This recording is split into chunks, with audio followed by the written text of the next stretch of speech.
Hello, Bill. Good afternoon, Matt. Welcome to the DMZ, everybody. So, some folks know that I run a presidential book club through the Calvin Coolidge Presidential Library and Museum. Book club is on hold in time of quarantine. I did finish the most recent book on Polk, so I am up to speed. But I've allowed myself to jump ahead a little bit because I have read other presidents outside of the book club. And I'm on right now A Secret Life, The Lies and Scandals of President Grover Cleveland. I'm not finished yet. I'm only about maybe a quarter way through. But I think he's in the running for like one of the worst people to be president. It might. There's a lot of competition. I mean, Trump obviously is going to blow all those rankings out of the water, but he's up there. I mean, I've not seen a counter argument to this book. This is definitely a very one-sided account. I'm not aware of someone saying this guy got it all wrong and he's smearing Grover Cleveland. Maybe that person is out there. But he's basically saying that Grover Cleveland was a rapist. What? That he raped a woman, got her pregnant, and then conspired to separate her from her child. And I haven't finished the book yet, but it seems like that he successfully helped to separate her from her child. And she made the charge of rape publicly. You've heard of the "Ma, Ma, where's my paw" slogan? Yeah. Because Grover Cleveland was like, yeah, I had the kid, so what?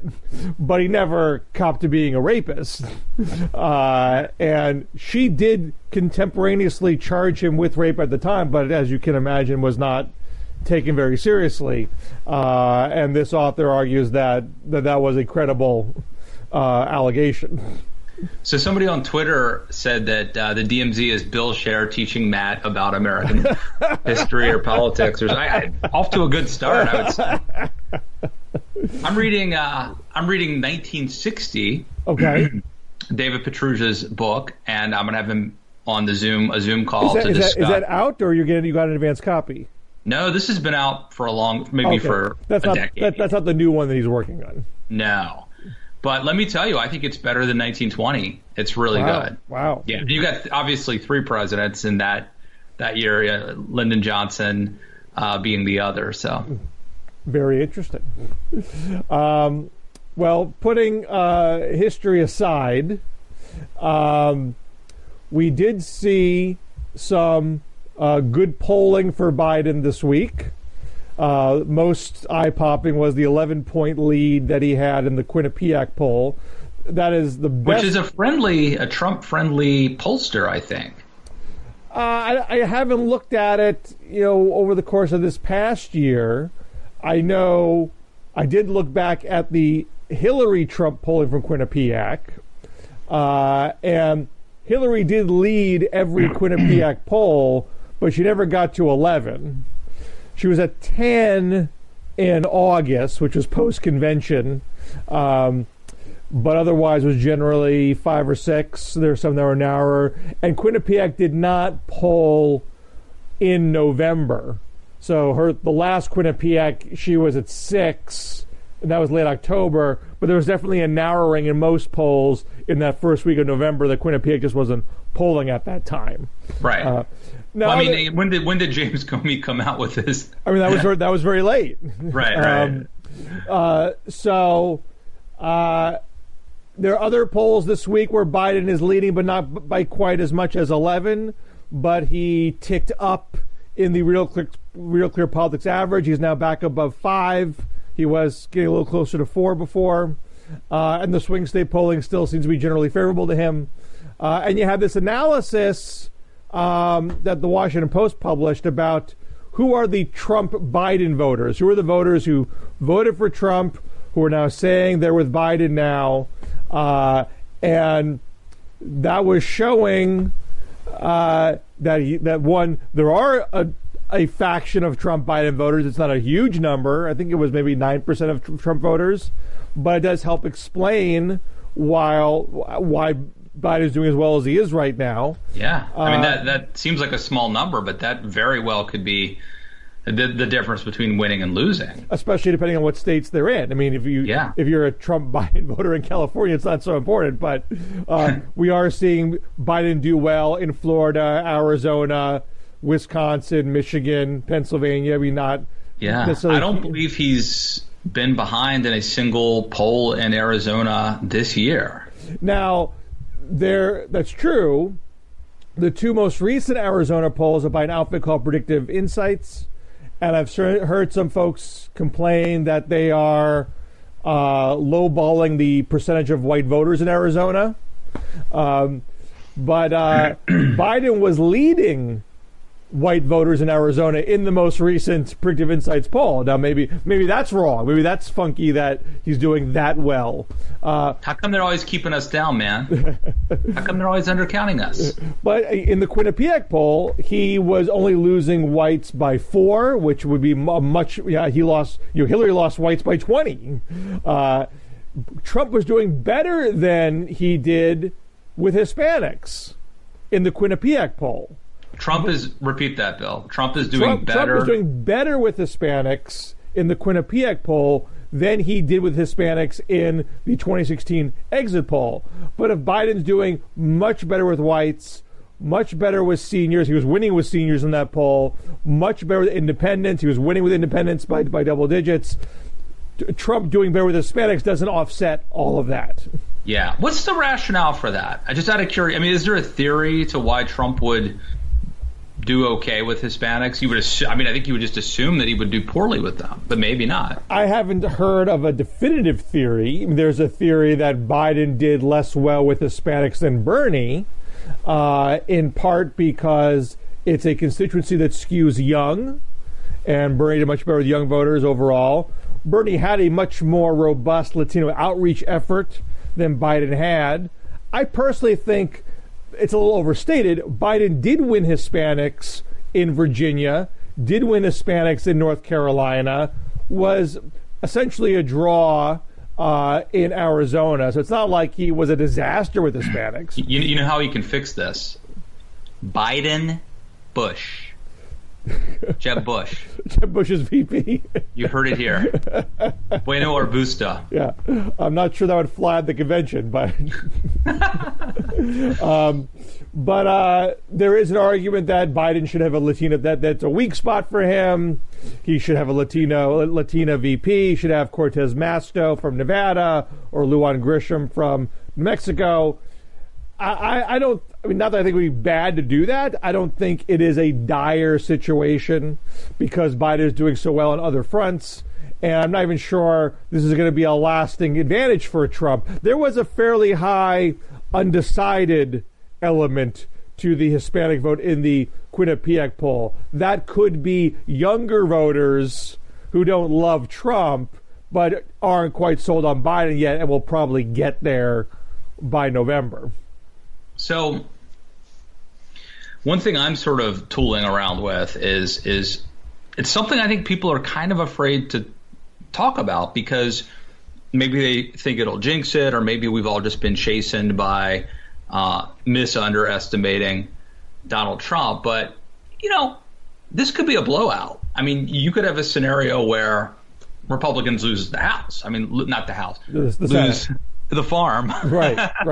It was, where there's like a wave election, and I don't want to. It's May, maybe a little too early to hype that too much, but I think that there is a better chance.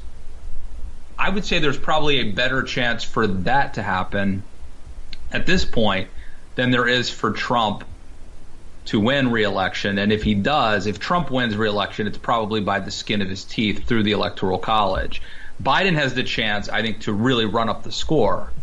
I'd agree with that. And our definition of what would account for what would be a landslide or a wave is probably a lot narrower than we might have said, 20 years ago, because we're so used to 49 states. Well, I mean, most likely not. But, what are the situations where we had a one-term president? Hoover, Hoover, Carter, Bush Sr. I believe that's it for the 20th century. Wow. And Hoover was felled by a Great Depression. Carter had stagflation plus Iran hostage crisis. George H.W. Bush probably had the most tepid of scenarios. There was a recession, but it wasn't nearly as deep as what Hoover was dealing with, but it was enough to put people at edge. And you had the broken tax pledge, I think, on top of that, which stuck in people's craw. One of these is not like the other two, I would say. Yeah, I would agree with that. But, it's not crazy to think that a out-of-control pandemic coupled with economic devastation would lead to a wave election. That's the kind of situation that would produce that. That's a valid point. Now, that bumps up against the very deep cultural political polarization we have been experiencing. The thing that might prevent it from being a 49-state blowout is that you have this deep-seated loyalty to Trump in the Republican base. So that's why even in Trump's worst-case scenario, he still because of the political polarization, he still likely wins the South. He still wins, Wyoming and Montana and places like that. But we could see a pretty big shift in the political fault line. I mean, already we're seeing Biden break the polarization bonds, where he's doing better with older whites than either Hillary or Obama did. And if that shifts the map around, that makes Arizona and Florida and North Carolina. I mean, there are even polls showing it, very tight in Georgia. Even the most recent one had Biden up by a point in Georgia. So that would not necessarily make a permanent realignment a certainty, but it could well be a definitive blow to Trump if we're if we're in this sort of if the election was today kind of situation. Yeah, no, there was a piece, I think it was in the New York Times, about how Trump is frustrated, or Trump's team is frustrated because they can't define Biden. I mean, they haven't. I think the coronavirus prevented them from trying to define him early, like a lot of incumbent presidents have historically done. But part of it is just that Joe Biden is sort of universally known. He has high name ID, and it's just, somebody in that, and I think it was the Times, somebody in that article said, like, he's been around for 40 years, but he hasn't been a Democrat or a boogeyman. Mm-hmm. Like, if you think about it, and it's probably because it would be really hard, not impossible, but really hard to cast Joe Biden as a San Francisco liberal like Nancy Pelosi, or the way that Hillary Clinton was demonized for decades by people such as yours truly. It would be kind of hard to do that to Biden, but regardless of whether you could do it or not, they haven't put in the groundwork of doing it. I mean, Joe Biden was allowed to generally exist as maybe a guy we laughed at once in a while, stand up for Joe, that kind of thing. But never a guy that we demonized, never really a guy that we tried to cast as a boogeyman or something like that.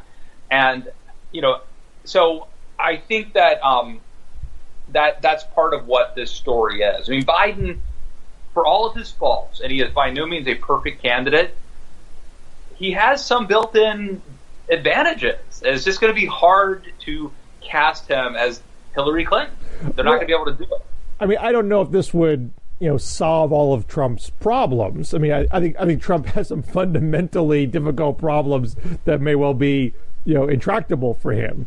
But because they are so convinced that they are, the toughest, baddest, nastiest political team on the block, and that they are not bound by any sort of rules of decency, that if they go with the same scorched earth playbook that they ran on Hillary, that'll be bound to work.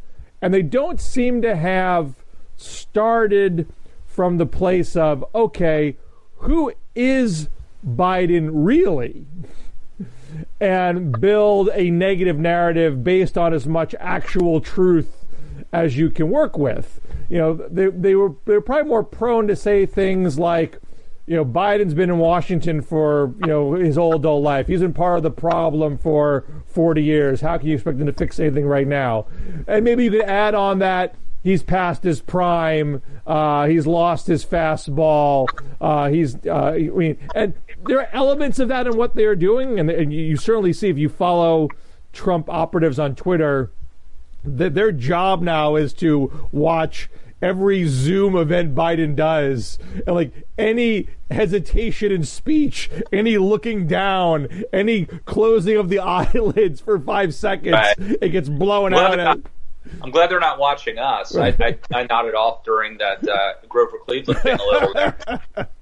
But I just want to finish one point though. They seem to have gone beyond what I think would be sort of within a narrative within the realm of possibility into taking someone that most people think is at least decent. Whatever you have to say about Biden, most people say he's a decent person, and they're trying to make him indecent. He is corrupt. They just had this, Pascali, who is Trump's campaign manager, pushed out this YouTube link of leaked audio recordings between Biden and I think the Ukrainian president at the time. And that YouTube was part of a YouTube channel that's only been around for 2 months, clearly has a Ukrainian origin. It's linked to a website that's a Ukrainian language website, or at least half Ukrainian, half English. And it's just a dump of leaked audio of Joe Biden. This is obviously some entity with a political agenda.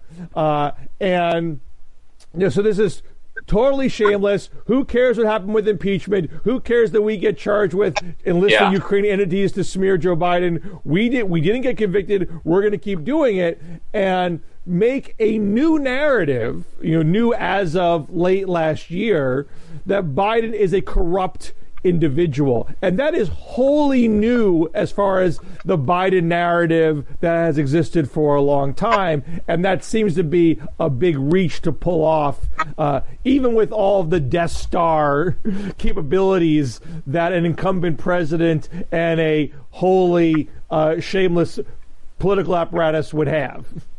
Yeah, but they're shadow boxing. Biden is under the radar now. It's like they're trying to nail Jello to the wall. I mean, in a sense, right? I mean, like, it's not that Joe Biden is slippery and changes his positions all the time. It's just that he's not anywhere. He's in his basement. Well, it should be the perfect time to do a negative portrayal when the guy's not fighting back. But if the attack doesn't stick in the first place, you don't have to fight back. Yeah. Well, by the way, I don't know if you heard, it's kind of breaking news, I guess. My friend, I don't know if you know him, Tom LoBianco. Do you know Tom? Well, didn't he write the Pence biography? Yeah, his piece on a biography on Pence. He was reporting today. I think it's original with him. I don't know. I saw he was the one tweeting about it, at least. That Karl Rove is now, I guess, unofficially advising the Trump campaign. I did not read that. Yeah. Now, I saw the other day that Rove was on Fox News really defending Trump and attacking Obama. Remember Obama's commencement speech where he sort of alludes to Trump at one point, and Rove was calling that like a drive-by hit or something. Right.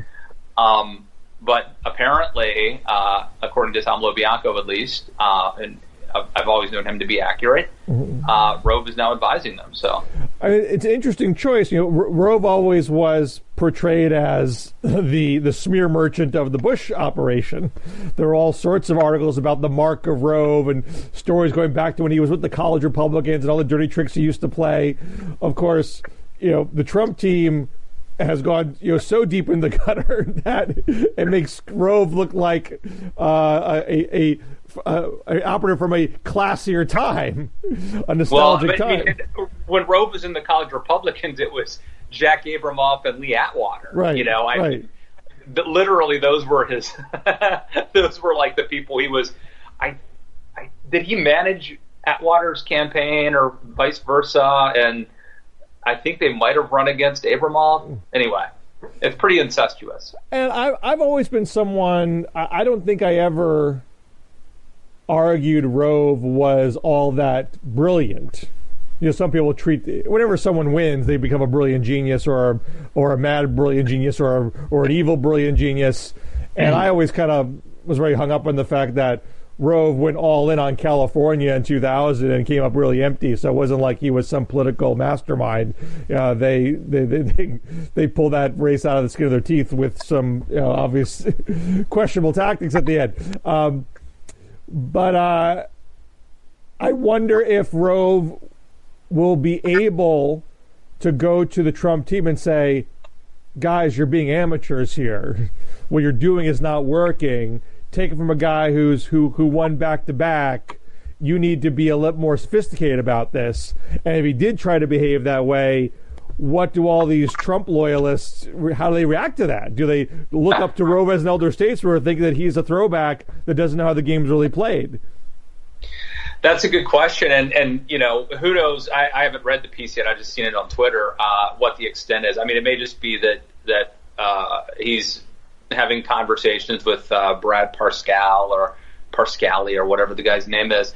But who knows where it could lead? And remember, Trump, you know, was Roger Stone, who had been in that sort of world for years, going back to Richard Nixon. Oh, by the way, one of the things I learned, I didn't know this, I learned this from Petrusia's book, is that Murray Chotiner, who was Nixon's original campaign manager and sort of Nixon's Karl Rove, was taken out politically by RFK and some sort of scandal that RFK unearthed along the way. So anyway, I love this stuff. I know you do. But, you know, Trump listened to Paul Manafort when it came to counting delegates and seemed to listen to Roger Stone here and there. So maybe Rove... And Steve Bannon and Kellyanne Conway were brought in late in 2016. So, I mean, Trump likes to mix it up and have a rotating cast of characters. So it may be that Rove put something in Trump's ear that he listens to. Yeah. But, and Rove's on TV, and this is interesting. This is great for the storyline. So, but this is coming 2 weeks after Parscale announced that they built a Death Star that was going to savage Biden to oblivion. And it would seem if you're bringing on, you're tapping a guy off the bench, you're kind of acknowledging that what you're doing is not working. Yeah. Well, I don't want to dwell too much on this because I haven't fully vetted this story, and it's sort of I just saw it on Twitter, but it does ring true. I'll tell you because like one time I was on TV with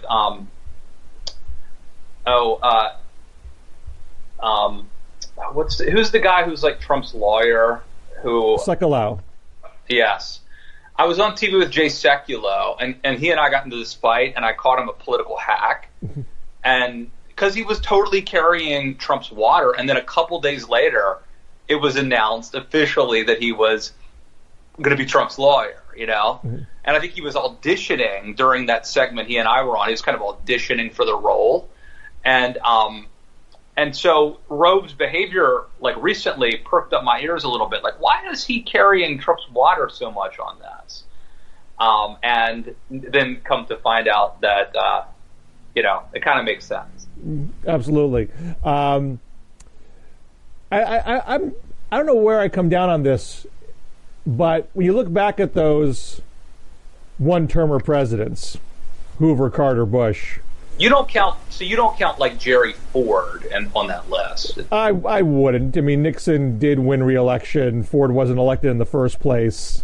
So that's sort of an anomalous situation with him. But both Hoover, Carter, Bush were unable to get out from under their crises. And I think you know the Carter story pretty well. I mean, Carter was someone who said after the Iran hostage crisis, "I'm not going to leave the White House. I'm going to deal with this." He wasn't a person who was going to do a lot of misdirection to try to take the heat off of him. He was like, I got to solve this hostage crisis, and no matter how long it takes me to do it. And that was sort of the right thing to do policy-wise, but was the wrong thing to do politically because he made himself a captive to the situation. He became a political hostage, and that led to a whole narrative how weak and how feeble America has become, how weak Carter has made America. He's getting jerked around by these Iranian revolutionaries. You can look back in retrospect and say, hey, he handled the situation in a calm and deliberative manner that didn't mushroom into a regional war, and the hostages did come home. It just took a long time. I know Giuliani and others credit Reagan for that on his first second of his presidency, but if you read the book Guest of the Ayatollah, there's a whole lot of negotiation that Carter did even after Election Day to get those hostages back home. My point is that on one hand, Trump is having a really hard time making this about Biden, because he doesn't have the ducks lined up to paint a truly negative picture about Biden, because it wasn't done in advance the way it was with Hillary. At the same time, obviously all things being equal, if he just did a good job with the pandemic, he'd probably be in much better shape. But putting the ability to do that aside, it probably is not great for him to be captive to the coronavirus and just be seen on a day-to-day basis struggling to beat this thing and failing. So he does need to redirect. He just has a hard time redirecting. Well, but he has redirected. I'm trying to think of what, things are so ephemeral.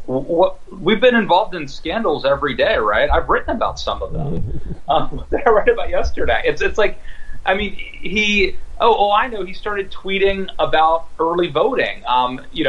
Michigan, the Secretary of State sent out applications for mail-in voting, and Trump said that was illegal and threatened to somehow withhold funding from the state, and the same thing with Nevada.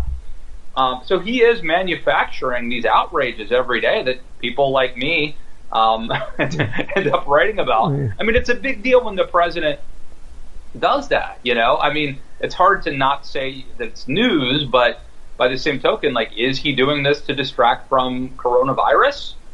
And does it work? I mean, it's going to keep coming back, right? I mean, it's not coronavirus.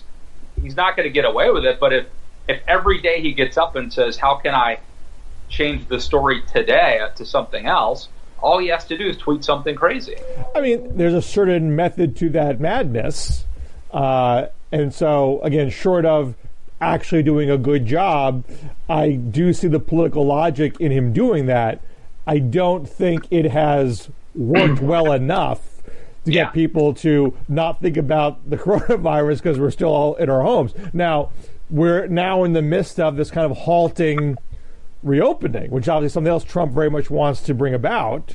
So we could say that he defied the experts. He just defied the doomsdayers, and he got us out of our homes to make the American economy work again. And hey, if some people died along the way, what are you going to do? I mean, that seems to be the long game, to the extent that he has a long game. And I'm just very... there's a certain argument that, hey, maybe we have gotten too hysterical. Georgia's done some reopening. Florida's done some reopening. They're not, going off the deep end with cases. There's just the question is, one, is the data reliable? I know DeSantis is doing a very fierce pushback that his data is reliable. But just taking the data at face value, you just don't know how well this reopening is going to work until you're a few months in. Just because you had a week where things didn't completely go off the rails doesn't really tell you that this was a good idea.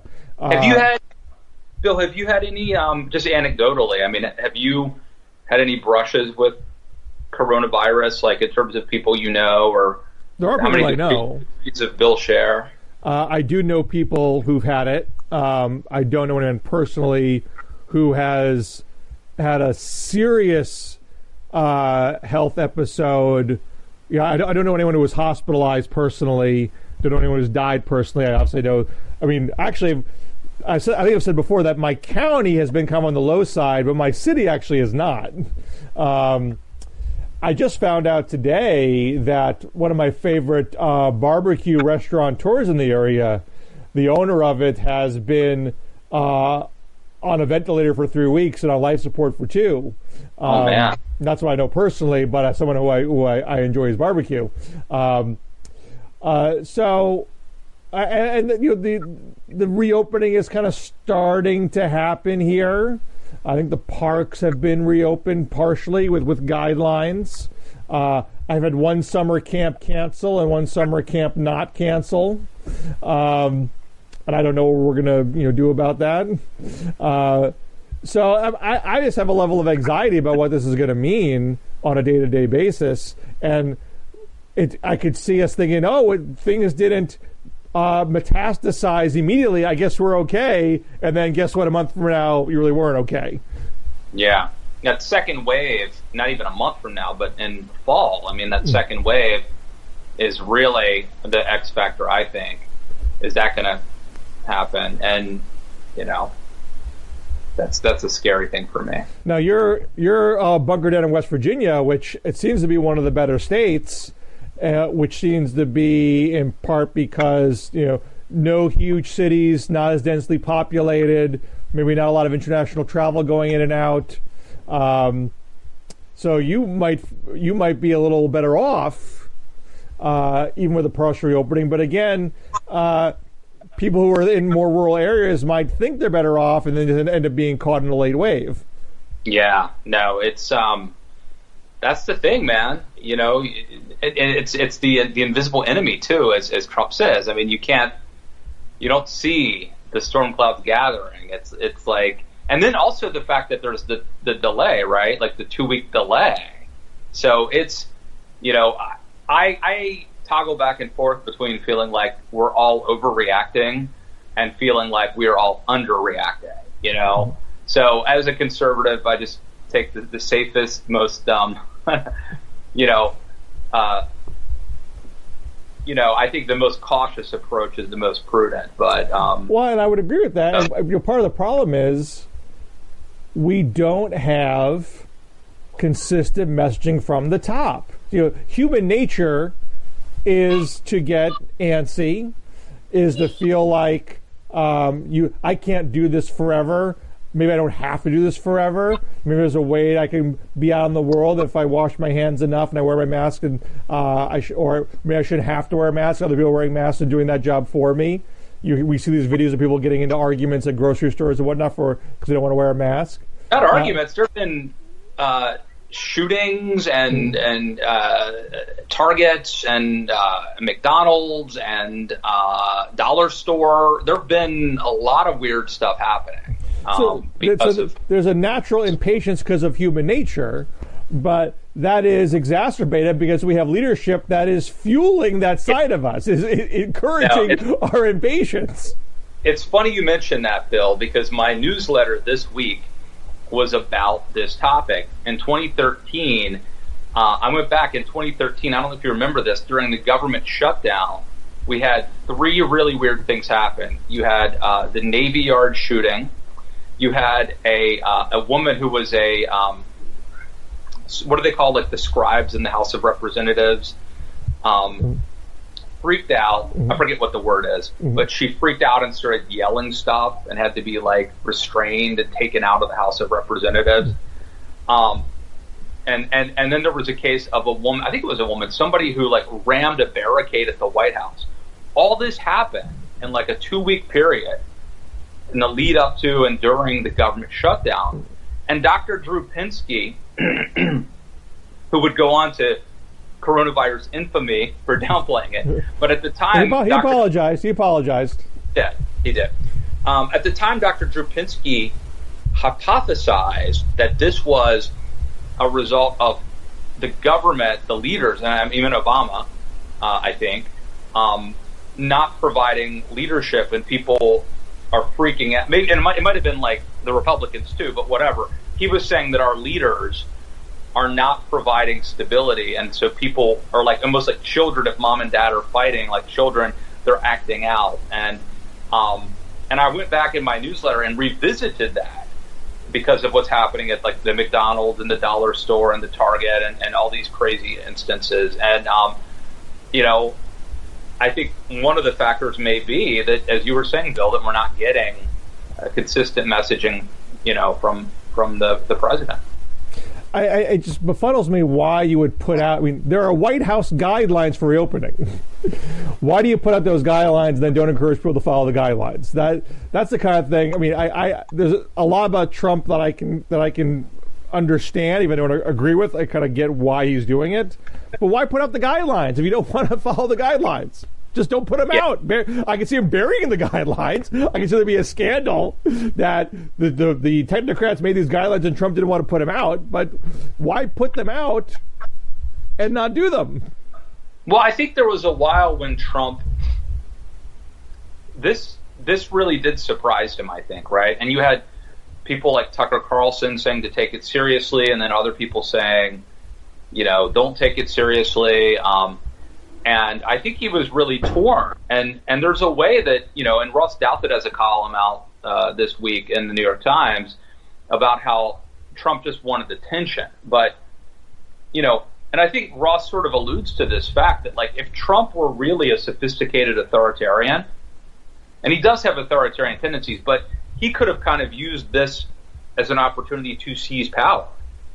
And he could have governed, despite all the crazy, stupid things he'd done in the previous 3 years, he could have, really taken this seriously. And I think he kind of oscillated between whether is he going to be like a libertarian, Tea Partier, outsider, or is he going to be the president who is a wartime president who pulls us together? And I mean, I think there was some tension between which of those brands he was going to follow. And ultimately, I think it's just easier to play outsider than it is to actually be a wartime president. I think in his gut, he wants to be the guy that he doesn't want to be the guy that does all the bad stuff. He doesn't want to be the guy that keeps you in your house. He wants to be the guy with the big scissors who does the ribbon cutting when everything opens back up again. So to be true authoritarian would involve having to deliver a lot of unpleasant messages. Yeah. And you could. There are occasional times where he did do that, but certainly the preponderance of his communications is him siding with the cry of the public to get out of our houses and be a functioning economy again. Yeah, no, he had moments where he took this very seriously, and he calls it a plague still to this day, and the invisible enemy. And there were times where he took it very seriously, and he used to have those daily press briefings, and he would roll out these plans, 3 phases, and all that, yada yada yada. But at the end of the day, he always eventually he reverts back to mean. He reverts back to his happy spot, and it's he would rather be like the outsider, who is against the man, even though he is the consummate insider as the president. Let me shift gears to the Veepstakes. So we had an article in Politico today calling attention to the fact that Elizabeth Warren, while doing a Zoom thing with David Axelrod, pulled back a bit on Medicare for All. Still kind of said, like, yeah, that's where we want to go eventually, but what we really need to do right now is to strengthen the Affordable Care Act. And that was interpreted as a sign that she was trying to send a signal to Biden, hey, I can be a team player. I can carry your messaging. I don't need to stick to my rigid platform and get cross wires with you. I want to work with you on my policy ideas. I got a whole bunch of policy ideas I want to talk to you about, but I can be a team player too. Do you think that is a good enough strategy for Biden to actually make the call and put her on the ticket? I don't think so, but someone, it might have been Jim Antle, somebody today on Twitter made an interesting point, which is, I mean, normally I would think of Elizabeth Warren as a horrible choice, a horrible pick, and certainly if you're trying to get those Trump-Biden voters, such as they exist, I don't think that Elizabeth Warren is going to help you very much with that, and I think she actually might hurt you with that. Having said that, the benefit of Elizabeth Warren would be, right now there is tremendous pressure on Biden to pick the heir apparent, and, there's a sense if you pick Kamala, then she's it. I mean, that's basically that is bestowing upon her that she is the heir apparent, and she will, she is the presumptive next nominee, right? And if you pick Klobuchar, then there's a lot of people, progressives, who are going to feel like that's a betrayal. And so by picking someone who is presumed to be the heir apparent, you're going to piss off somebody, But the good thing is Elizabeth Warren is presumed to not be the heir apparent because of her age. And so I think that Elizabeth Warren is a stupid idea. I do not think Biden will make that mistake, but it's a slightly, based on this new this new observation, I think it's a slightly less stupid theory and slightly more likely than I had initially thought.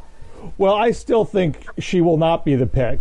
I don't think it's who, as much as they are working together, I don't think Biden would ever think she was truly simpatico with him, to use his terminology. I don't think Biden would feel like you could just give her an issue set and feel like you can just take care of this in a way that's going to make me comfortable. And I don't think that you don't want your VP to be the source of policy generation. That's not a traditional VP role. I mean, obviously you can have non-traditional VPs, but I think there would just also, I think part of what you're getting at is, and this isn't just policy, but you want your VP to be deferential to you. Yeah. That you don't want them to overshadow you. And I think that there would be a danger that's not Elizabeth Warren. I don't see her being sort of stepping into that role the way Biden did for Obama. I don't see her being great at playing second fiddle. Right. And politically speaking, of the people that we talk about on the short list, she is clearly the most polarizing. I think she'd be the toughest pill for swing voters to swallow. And so as much as she might energize the left, I think that would come with a downside. Sleepy Joe and Pocahontas, right? That would get brought up, nonstop. I think that's sort of the least of it. I just think that she comes with a very ideological hard edge, and Biden is presenting himself as a unifier. Biden is someone who is selling himself as someone who's going to bring the country together, and I think Warren cuts against that branding and makes you question whether Biden really means that. So he's got to walk a fine line, because you can't. You can't just do Klobuchar, I think, easily without angering the left. You still want to have your base to be satisfied, but do so in a way that's not going to alienate the middle. Klobuchar might be too far the other direction. That's why I think Kamala is the sweet spot, where she would make a good chunk of the left happy without driving the middle up the wall. But I don't necessarily agree that Warren would be not seen as an heir apparent because of her age. She's still younger than Biden. She could run. People thought in 2008 that Biden could not run again, but he could. So I think Warren would very much run in 2024, assuming Biden didn't run in 2024. You're probably right. That was one of the things that was supposed to be a selling point for Dick Cheney, right? And he stuck to that. He didn't have any political aspirations of his own. He stuck to it, but it wasn't necessarily a great thing. So. It brought its own challenges. Well, in a way, it's good for someone to have ambition, because it's going to serve as a check and balance on their behavior, right? We talk about ambition always as if it's a bad thing, and it will color your judgment and your advice. But maybe it's good to have a little something to be. It just depends on the personality type. So I just finished my book on James Polk, and this wasn't his VP, but James Buchanan was, I think he was Secretary of State, and everyone assumed Buchanan wanted to run after Polk, And Buchanan was just constantly disagreeing with Polk and the other cabinet members, seemingly trying to always put some distance. So we could always say, if this was a controversial decision, I wasn't a party to it. If it works out, I'll say I was there when it happened. But if it doesn't work out, I can say I argued the other way. And he drove Polk mad doing that. If Biden's numbers go down, you have a VP that's not a loyal VP who wants to be president, maybe that person starts talking trash. That's the kind of thing you got to worry about. And not that I think Warren would be, that craven, but she's clearly someone who's going to speak her mind when she wants to speak her mind. And that might not put Biden at ease. Which brings us back to the David Petrusia book, which recounts the Nixon checker speech, trying to stay on the ticket as Eisenhower's running mate, and the story of Eisenhower, literally poking his pencil through the notebook he was taking notes on when Nixon told people, to send telegraph to the RNC if they wanted him to stay on it as their running mate. Their relationship was not good, right? Eisenhower and Nixon. I don't think Eisenhower ever liked him. It wasn't that I haven't gotten to this part in the book yet, but I think there's a story where someone said ask him to say something good about Nixon. And he said, "Give me a couple weeks, and I'll come up with something." right. Something like that. So I would still say in Veepstakes, I think Kamala's still got the inside track here. I haven't seen anything that has gotten in her way. I don't think the Warren push holds up in my view. Granted, it's an audience of one. Biden's the guy who's got to make the decision. He may not do it on the criteria that you and I think he should do it on. But as far as what we can glean from the outside, I would still think Kamala's in a good position. Now, I'm curious how much of a push Tammy Duckworth gets. There's a long list of Biden events coming up, and Kamala's doing an event, and Klobuchar's doing an event, and Duckworth's doing one too. And I'm sure when that event happens, we might get a spate of maybe Duckworth should be the one. And there's certainly an argument on paper, as a war vet, double amputee, relatively safe Senate seat. Although Illinois had, though she did take the seat from a Republican, so it's not like it's a guarantee that a Democrat can hold the seat, but probably in Illinois.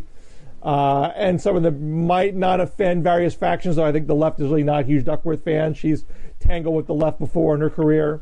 But I'm sure there's definitely going to be a Duckworth push in public before this is all said and done. Yeah, I think it has to be Amy or Kamala. And I think it ought to be Amy, and I think it probably will be Kamala. And I think it's probably a mistake to go anywhere else, to be honest with you. One last topic before we wrap things up. We're taping Thursday afternoon. The Libertarian nominating convention starts tomorrow. I believe the expectation is they will have a decision made on Saturday. Justin Amash bowed out. And now there's a bunch of people on the list. The names that keep coming up as most probable are Jacob Hornberger, who won the most primaries, Jim Gray, who came in late, but was Gary Johnson's 2012 VP. And I'm seeing a lot of buzz for Jo Jorgensen, the top woman in the race. She was the 96 VP, and she just won her first primary in Nebraska. And there was actually a ranked choice voting poll done of not all the delegates, but a faction of delegates. And Jorgensen won that after multiple balloting.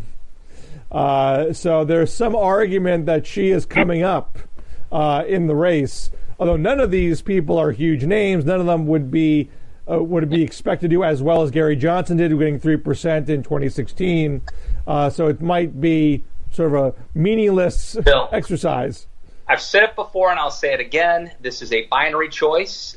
Third parties are a waste of time, and I'm not sure why you were going down this rabbit hole. But you were going to vote third party. That's why this was all. I was just joking just now. No, I am I'm curious why you think Justin Amash got out. What is this? all about? I mean, do you have a theory? I don't know. My theory is that he thought he wasn't going to win. But your theory is he sincerely wanted to be the nominee, got in, and thought he could not win the nomination. I mean, I don't know if could not was too extreme. I can only assume he was doing some interaction with delegates, and my guess is he thought, this is not a lock for me. I could lose this. Yeah. That would be very humiliating if I lost this. And just to take him at his own words, he was cognizant that the Libertarians were not guaranteed to get on all 50 state ballots. So that might be an additional factor. Even if I do win this, what have I actually won here? Now, there was a poll that came out that showed him taking more votes from Biden than from Trump, which was, it was close, but it was still, I mean, do you think that was in the back of his mind? No, I do not think he cared about that one whit. If he cared about being a spoiler, he wouldn't have gone on in the first place. I mean, granted, he says he was in it to win, not to be a spoiler, but he obviously knows the risks. If he thought me being a chance for Trump being reelected is a reason not to do it, then he wouldn't have even made the decision. So I don't think that was a factor. I think primarily he was worried he would lose the nomination. And do you think he will? I mean, what's the status? What is the status of his re-election in the House? I don't know. I mean, he said that he suspended his House campaign and that he stopped taking donations. Now, in the one debate that he did, he was asked, "Are you really out?" You know, there was people speculating that he was actually still taking donations, and he claimed that he wasn't. But he didn't. He didn't totally shut the door. He didn't drop out. And as far as I know, maybe someone's heard something that I haven't. I don't think he said one way or the other what he's doing with the House race now. So, I mean, technically speaking, I think he's still in because a suspension is not a withdrawal. But I don't think he has said flat out, I am in and I'm raising money and I'm campaigning, et cetera, et cetera. But if either he runs in that House race, which he could easily lose a three-way race, or he doesn't run, and where does he go from here? He claimed he was in the Libertarian Party for life. He is a lifetime member. He paid the money. He changed his designation in the House. So I think he has sort of two choices here. Is he in it to win this House race, first and foremost, or, and I guess it's not really an either-or choice. He could also be saying, look, I'm in to build up the Libertarian Party. I think we have to break the duopoly, and even though I'm not the nominee here, I'm going to use what stature I have and what resources I have to help the Libertarian Party become a bigger party down the road. I'll endorse the nominee, I'll campaign for the nominee, and I'll maybe run for the Libertarian nomination 4 years from now under a different set of circumstances. It'll be interesting to watch his career. I hope all goes well. He is the only Republican in the House that did the right thing. So that I think that earns our respect, if nothing else. I mean, your issue is you would vote for a pro-life libertarian. Well, I mean, Amash was a very special circumstance for me because even though I probably don't agree with every single thing he believes in, he's broadly, he's much more in line philosophically than Trump or Biden, either of them. And then also, I just think, the character and the integrity. I mean, I really respect the fact that as a Republican, because, I used to go to conferences with these conservatives. I mean, and he was one of many, there were a lot of these guys. And he's the only one who stuck to his principles out of all of them when it came to Trump. And so I just admire that and so have an affinity for him. But I don't plan on becoming a libertarian anytime soon. But if I don't know if this is the case for any of them, but if the nominee was someone who was pro-life, would you vote for that person this year? I don't know.